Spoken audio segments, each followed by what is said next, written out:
ಸ್ನೇಹಿತರೆ ಮತ್ತು ಎಲ್ಲ ಹೋರಾಟದ ಒಡನಾಡಿಗಳೇ, ಒಂದು ಅತಿ ಮುಖ್ಯವಾದಂಥ ವಿಚಾರವನ್ನು ನಾನು ನಿಮ್ಮೊಂದಿಗೆ ಪ್ರಸ್ತಾಪಿಸ್ತಾ ಇದ್ದೇನೆ.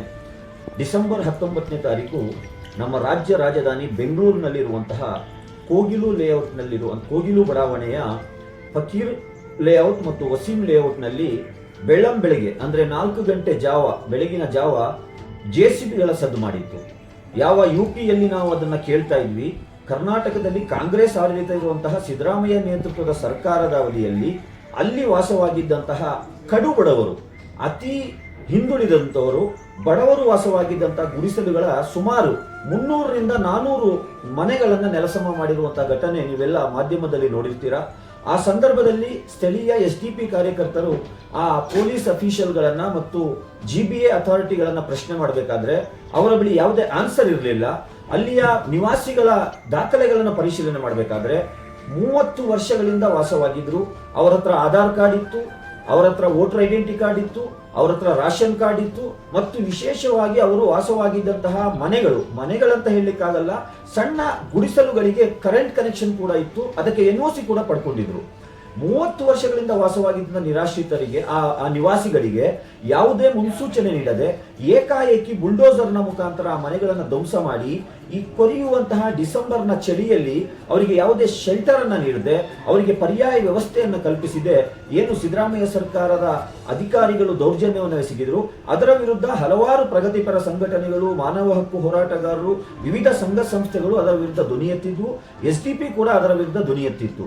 ಇವತ್ತು ಅಂದ್ರೆ 27ನೇ ತಾರೀಕುವರೆಗೂ ಕೂಡ ಅವರಿಗೆ ಯಾವುದೇ ಪರ್ಯಾಯ ವ್ಯವಸ್ಥೆ ಕಲ್ಪಿಸದೇ ಇರುವಂತಹ ಸಂದರ್ಭದಲ್ಲಿ ಸೋಷಿಯಲ್ ಡೆಮೊಕ್ರೆಟಿಕ್ ಪಾರ್ಟಿ ಆಫ್ ಇಂಡಿಯಾದ ರಾಜ್ಯ ನಾಯಕರ ನಿಯೋಗ 27ನೇ ತಾರೀಕು ನಾವು ಸರಿಸುಮಾರು 3:30-4 ಗಂಟೆಯ ಸುಮಾರಿಗೆ ಮತ್ತೆ ಆ ಒಂದು ಫಕೀರ್ ಲೇಔಟಿನ ನಿವಾಸಿಗಳೊಂದಿಗೆ ಅವರೊಂದಿಗೆ ಸಂವಾದ ನಡೆಸಿ ಅವರ ಅಹವಾಲುಗಳನ್ನ ಕೇಳುತ್ತಾ ಸರ್ಕಾರಕ್ಕೆ ಅಹವಾಲನ್ನು ಸಲ್ಲಿಸುವಂತ ಪ್ರಕ್ರಿಯೆಗೆ ನಾವು ಹೋದಾಗ ಅಲ್ಲಿ ಕೆಲವು ಮಾಧ್ಯಮ ಮಿತ್ರರು ಕೂಡ ಉಪಸ್ಥಿತರಿದ್ರು.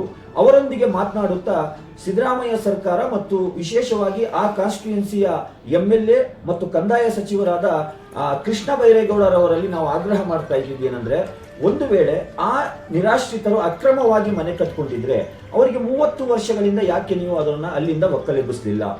ಯಾಕೆ ಅವರಿಗೆ ಆ ದಾಖಲಾತಿಗಳು ಇದ್ದು ಕೂಡ ಪರ್ಯಾಯ ವ್ಯವಸ್ಥೆಗೆ ನೀವು ವ್ಯವಸ್ಥೆ ಮಾಡದಲ್ಲೇ ಅದ್ಯಾವುದೋ ಒಂದು ಡಂಪಿಂಗ್ ಯಾರ್ಡ್ ಅನ್ನ ಮಾಡಲಿಕ್ಕೆ ಅಥವಾ ವೇಸ್ಟ್ ಸಾಲಿಡ್ ಅನ್ನ ಮ್ಯಾನೇಜ್ಮೆಂಟ್ ಮಾಡುವಂತ ಪ್ಲಾಂಟ್ ಮಾಡಲಿಕ್ಕೆ ಅದನ್ನ ನೀವು ಗ್ರಾಂಟ್ ಮಾಡಿದ್ದೀರಾ ಅಂತ ಹೇಳಿ ಮಾಹಿತಿ ಇದೆ. ಒಂದು ವೇಳೆ ಗ್ರೇಟರ್ ಬೆಂಗಳೂರು ಅಥಾರಿಟಿಯ ಅಧಿಕಾರಿಗಳು ಬೆಂಗಳೂರನ್ನ ಅಭಿವೃದ್ಧಿ ಪಡಿಸೋದಾದ್ರೆ ನಾವು ಅದಕ್ಕೆ ಸಹಕಾರ ಕೊಡ್ತೇವೆ. ಆದ್ರೆ ಬಡವರ ಮನೆಗಳ ಮೇಲೆ ನಿಮ್ಮ ಅಭಿವೃದ್ಧಿ ಬೇಕಾ? ಒಂದು ವೇಳೆ ನಿಮಗೆ ಅದೇ ಜಾಗ ಅಭಿವೃದ್ಧಿಗೆ ಬೇಕಂತ ಹೇಳಿದ್ರೆ ಆ ಬಡವರಿಗೆ ಒಂದು ಪರ್ಯಾಯ ವ್ಯವಸ್ಥೆ ಕಲ್ಪಿಸುವಂತದ್ದು ಒಂದು ಮಾನವೀಯ ಧರ್ಮ ಅಲ್ವಾ? ಅದು ಒಂದು ಮಾನವೀಯತೆ ಅಲ್ವಾ? ಒಂದು ಸರ್ಕಾರದ ತಾಯಿ ಮನಸ್ಸಿನ ಜವಾಬ್ದಾರಿ ಅಲ್ವಾ?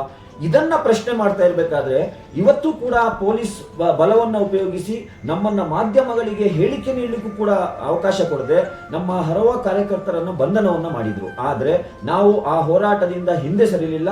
ಆ ಬಡವರ ಅಹವಾಲನ್ನ ಸಂಬಂಧಪಟ್ಟ ಅಧಿಕಾರಿಗಳಿಗೆ, ಸಂಬಂಧಪಟ್ಟ ಸಚಿವರಿಗೆ ಮತ್ತು ಮುಖ್ಯಮಂತ್ರಿಗಳಿಗೆ ತಲುಪಿಸಬೇಕು ಎಂಬ ನಿಟ್ಟಿನಲ್ಲಿ ಅಲ್ಲಿಯ ಡಾಕ್ಯುಮೆಂಟ್ ಅನ್ನ ಕಲೆಕ್ಟ್ ಮಾಡಿ ನಾವು ರಿಟರ್ನ್ ಬಂದು ಮುಖ್ಯಮಂತ್ರಿಯವರಿಗೂ ಅದರ ಮಾಹಿತಿಯನ್ನು ತಲುಪಿಸಿದ್ದೇವೆ.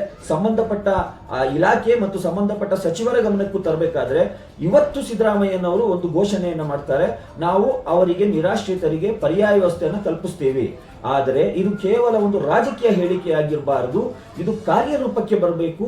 ಇದು ಆ ನಿರಾಶ್ರಿತರಿಗೆ ಒಂದು ಪರ್ಯಾಯ ವ್ಯವಸ್ಥೆ ಕಲ್ಪಿಸುವವರೆಗೂ ಕೂಡ social democratic party of India ಹೋರಾಟ ಮಾಡುತ್ತೆ. ಮತ್ತು ಯಾವ ನಮ್ಮ ಕಾರ್ಯಕರ್ತರ ಬಂಧನವನ್ನ ಮಾಡಿದ್ರು ಅವರ ಬಿಡುಗಡೆ ಕೂಡ ಆಗಿದೆ.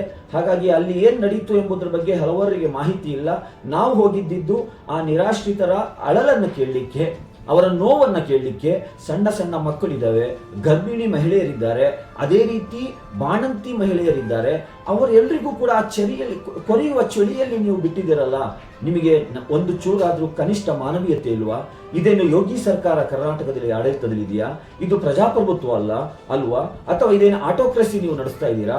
ಹಾಗಾಗಿ ಈ ಸರ್ವಾಧಿಕಾರಿ ಧೋರಣೆಯ ವಿರುದ್ಧ social democratic party of India ಏನು ಸಿದ್ದರಾಮಯ್ಯನವರು ಇವತ್ತು ಹೇಳಿಕೆಯನ್ನು ಕೊಟ್ಟಿದ್ದಾರೆ ಅದನ್ನು ನಾವು ಸ್ವಾಗತಿಸ್ತೇವೆ. ಅದರ ಸ್ವಾಗತಿಸುತ್ತಾ ಅದು ಇಂಪ್ಲಿಮೆಂಟ್ ಆಗುವವರೆಗೆ, ಅದು ಕಾರ್ಯರೂಪಕ್ಕೆ ಬರುವವರೆಗೂ ಕೂಡ ನಾವು ಆ ನಿರಾಶ್ರಿತರ ಪರವಾಗಿ ಧ್ವನಿಯನ್ನ ಎತ್ತುತ್ತಾ ಇರ್ತೇವೆ. ಸಾಂವಿಧಾನಿಕ ಚೌಕಟ್ಟಿನಲ್ಲಿ ಇಟ್ಕೊಂಡು ಅವರ ಸಾಂವಿಧಾನಿಕ ಹಕ್ಕುಗಳನ್ನು ಕೊಡಿಸಲಿಕ್ಕೆ social democratic party of India ಖಂಡಿತ ಕಟಿಬದ್ಧವಾಗಿದೆ. ಮತ್ತು ಕೆಲವು NGOಗಳು, ಕೆಲವು ಸಂಘ ಸಂಸ್ಥೆಯವರು ಅವರಿಗೆ ಅನ್ನ, ಆಹಾರ, ಪಾನೀಯಗಳ ವ್ಯವಸ್ಥೆಯನ್ನು ಮಾಡ್ತಾ ಇದ್ದಾರೆ. ಅದು ಬೇಕು, ಮಾನವೀಯತೆ ನೆಲೆಯಲ್ಲಿ ಬೇಕು. ಆದರೆ ಅವರಿಗೆ ಬೇಕಾಗಿರುವಂಥದ್ದು ಸಾಂತ್ವನ ಅಲ್ಲ, ಅವರಿಗೆ ಬೇಕಾಗಿರುವಂಥದ್ದು ಅವರಿಗೆ ಪರಿಹಾರ ಬೇಕು, ಅವರಿಗೆ ಒಂದು ಪರ್ಯಾಯ ವ್ಯವಸ್ಥೆ ಬೇಕು. ಆ ನಿಟ್ಟಿನಲ್ಲೂ ಕೂಡ ಎಲ್ಲ ಸಂಘ ಸಂಸ್ಥೆಯವರು ಈ ಬಗ್ಗೆ ಸರ್ಕಾರದ ಮೇಲೆ ಒತ್ತಡ ಹೇಳಬೇಕು. ಆ ದೃಷ್ಟಿಯಲ್ಲೇ ನಾಳೆ ರಾಜ್ಯದಾದ್ಯಂತ social democratic party of India ಈ ಬುಲ್ಡೋಸರ್ ಪೊಲಿಟಿಕ್ಸ್ ಅನ್ನ ಖಂಡಿಸುತ್ತಾ ಅವರ ನಿರಾಶ್ರಿತರ ಪುನರ್ವಸತಿಗೆ ಆಗ್ರಹಿಸಿ ರಾಜ್ಯಾದ್ಯಂತ ಪ್ರತಿಭಟನೆಗೂ ಕೂಡ ಕರೆ ಕೊಟ್ಟಿದೆ. ಹಾಗಾಗಿ ಸರ್ವ ಸಂವಿಧಾನ ಪ್ರೇಮಿಗಳು, ಎಲ್ಲ ಒಳ್ಳೆಯ ಮನಸ್ಸಿರುವಂತಹ ಕನ್ನಡಿಗರು ಈ ಹೋರಾಟದಲ್ಲಿ ಕೈ ಜೋಡಿಸಬೇಕಂತ ಹೇಳಿ ನಾನು ಈ ಮೂಲಕ ತಮ್ಮಲ್ಲಿ ವಿನಂತಿಸಿಕೊಳ್ತಾ ಇದ್ದೇನೆ. Thank you. ಜೈ ಭೀಮ್.